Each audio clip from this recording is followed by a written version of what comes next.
Today is July the 25th, 2016. It is 9:47 at night, sitting still at our dining room table, and I have been reading. Right now I'm downloading the video that I made earlier. I'm sitting in the quiet dining room reading Mickelson's Ghost, a novel by John Gardner. Like I have mentioned several times, I have stopped watching TV, and my goal is, what I should do is stop being on the internet all the time. Just go on in the mornings, look at the news, look at email, look at booktube videos, and just stay off it. I don't really know how much time I spend on the internet. I'm always looking at the news. I'm always checking my email. I don't get any personal email. Nobody writes to me. Nobody really calls me. Well, today I got a phone call from a volunteer at the library Book Nook wanting me to cover for her on Wednesday from 10 to 1. And I said sure, because I don't do anything. I can read books here, or I can read books at the Book Nook. And so, plus I get a free book. Maybe something good has come in since Saturday. Lately, the library used bookstore, I haven't found anything really exciting. Today I did find some good books at the thrift stores, and there's 2 used book sales next month in August that I'm really looking forward to, and 2 huge book sales, and I'm sure I'll find at least something at these used book sales. And plus, our second son, Josiah, and his wife, Hannah, is going to come and visit us in the month of August. They should be here August the 2nd, and I think they're leaving the 13th of August. I'm not really sure, but it'd be good to see him, see his wife, Hannah, spend some time with him. Josiah's birthday is on the 3rd. He'll be 34 years old, and my birthday is on the 14th of August, and I'll be 64 years old. And so when my birthday comes around, I always think about my life, and I've been a bookworm all my life. I've always been a loner. I've always been kind of introspective, kind of shy. I don't have any friends. I have one friend here in town, but I might see him once a month. I have my wife and my kids, my grandkids, and I have people in LiveJournal and Diary Land, and now I have people in BookTube. But as far as one-to-one kind of friendship, sitting down at coffee, talking about life and talking about what you're going through, your struggles as a Christian, and living in this world in the last days of the American Empire, I don't have anybody. So what I do is I write in my diary, and I read my books, and I go through my days. And I don't like leaving the house. I don't really like the world. To me, the world is a vast wasteland and a desert. And so what I do is I read. I write, I read, I write, I read, I write. And I've been married to a wonderful Christian wife for 37 years, and I have wonderful kids who are married and having kids, and they're all doing well, which I thank the Lord for. But I was thinking today, when I get close to my birthday, I'm always thinking about my life. My wife says I dwell too much on the past, and maybe that's what causes me, especially when I get towards my birthday, I get really depressed. But today I feel better. Yesterday I felt so bad, I just sat down and I told the Lord I needed some grace and strength to keep going. I was feeling really bad. But today I feel a little bit better. And the Lord is always faithful. I don't believe in taking antidepressants. I don't believe in taking any kind of medication. I believe in suffering and we're praying for grace to keep going when I feel anxious and depressed. And the Lord's always been faithful and has kept me going all these years. I've always been struggling with insecurity and anxiety and depression since I can remember, all my life. But as you get older, you learn how to cope and what to do in order to keep yourself sane in this world that is just gone completely crazy. I know the world's going crazy because look at Trump is running for president. That's just the most insane thing I've ever seen in my entire life. It just shocks me that the American people would even consider a person like Donald Trump as president. Shows you that something is drastically wrong with the America. Something's wrong. So anyway, so I just wanted to talk about books and how that I wanted to make very clear that my life is books. My life has always been books since I can remember. As I've said, I have my timeline out here. I've mentioned I was born in 1952 in Oakland, California, August the 14th, 1952. In 1968, I was born out of wedlock. I never knew my father. Never knew my mother, really. I was the oldest of 5. My mother was killed in a car wreck on December the 21st, 1968. And we went to live with my aunt, who was living in San Pablo, California, which is in the San Francisco Bay Area. And then I lived with a couple of foster families when I was in high school in 1969. I graduated from high school in 1970. And in 1970, the summer of 1970, the Lord saved me. I became a Christian in August 1970. So when August comes around, I think about not only my natural birth, but I think about my spiritual birth and how the Lord saved me in the August of 1970.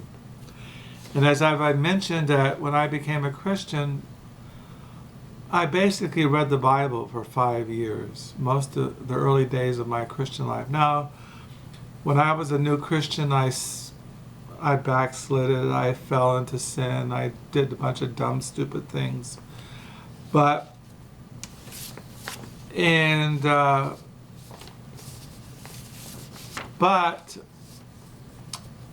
during those years, I worked at a rescue mission in Richmond, California, Richmond Rescue Mission. But in 1976, I left the rescue mission. In 1977, I was just basically out in the far country. But then I realized that I didn't want to live out in the far country, that I wanted to become a minister of the gospel. So I packed up my old Comet, my old Ford Comet, I think it was, Mercury Comet, and I left Richmond, California, and I drove across the United States, and I went to Grand Rapids, Michigan to attend Reformed Bible College. I had been in contact with Mel Trotter's mission in Grand Rapids, and I got a job there as a night supervisor. They gave me a room and they gave me food and lodging as I was going to Bible college. And when I was at just a couple of months being at the Bible college, I met Carol. And 6 months later, we were married in May of 1979, and we've been married 37 years. So now here I am, July the 25th, 2016. And over those years, I went to Bible college, I went to seminary, and I basically just read Christian literature. I read Reformed theology, I read the old writers, the old 17th century Puritans.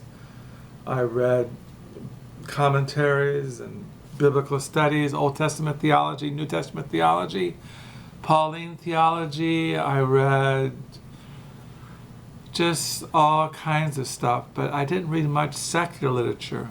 Now, once in a while, I would read Jack Kerouac. Once in a while, I'd read John Irving or John Updike. But I was going to school, I went to college, I went to seminary, I was raising our 3 kids. And went through that, and then I did an internship. We moved to Houston, Texas. And it was while I was in Houston, Texas, I got into Christian spirituality, Christian mysticism, the contemplative life. So I read a lot of books on the contemplative life, history of Christian spirituality, the church fathers, medieval exegesis, medieval history, medieval philosophy. I got into Thomas Merton. I got into the Carthusians. I got back into St. John of the Cross and reading the Spiritual Canticle and the Dark Night. And then everything came to an end. My internship came to an end. I couldn't find a church. I couldn't find a calling. And we were at a dead end.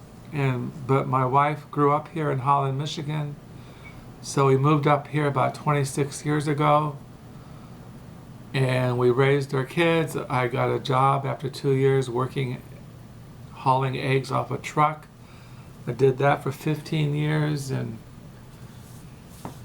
during those 15 years I was working, I was too exhausted to really do anything except write in my diary and to read Christian books. But then the kids grew up. The kids went to college. They graduated from high school. They graduated from college. We moved out of the house. We got an empty nest. I left my job in 2007. I got fired because I was complaining too much and I was working too many hours. I was getting exhausted. I was working 45, 50, 55 hours a week. And I told the people I was working with, I need a balance in my life between work and my spiritual life, and I was too exhausted to do anything. So they basically got tired of me complaining and they fired me. So since June 2007, I have basically stayed home. And after a couple of years, it took me 2 years to recover from work. I started getting into a natural rhythm, into thinking clearly. I've been keeping a diary online since 2001, and I've been keeping diary in Diaryland since 2001. And over these last 10 years, I got back into reading secular literature. I started going to used book sales, and then I got into going to thrift stores, and then I got into collecting books that I remember reading when I was a young person growing up in the East Coast. Got back into the Beatniks, got back into John Updike, got into Philip Roth and all these writers from the 60s and 70s and 80s.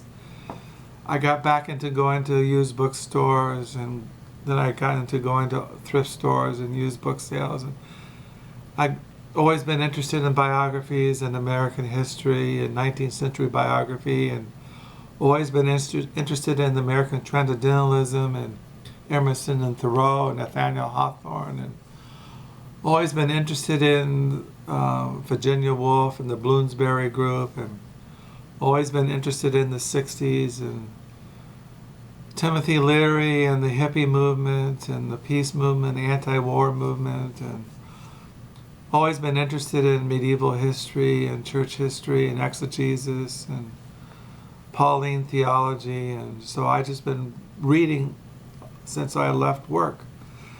And I go to used bookstores, I go to used book sales and thrift stores. And now I have a big, huge library, and I'm running out of space down in the lower level. And that's my life. I don't have anything else. I read. Sometimes I leave the house. I have my wife. I have my kids, my grandkids. I have my life of silence, my life of just waiting it out in the death flow. So that's what I've been thinking tonight, and so I just want to make clear, I am a bookworm. I'm always kind of surprised in looking at BookTube how people don't know the history of books, the history of literature, and they need to branch out. You need to read outside of your own little comfort zone. Read beyond Stephen King. Read beyond C.S. Lewis, or read the history of literature. And so that's just what I was want to talk about. And so now it's 10:03, and pretty soon I can download the video I made earlier, and I'll download this video. I'll probably put it on download and go to bed and wake up tomorrow morning and download it into BookTube. So I thank you for all the subscribers. I thank you for watching me and for all your comments. And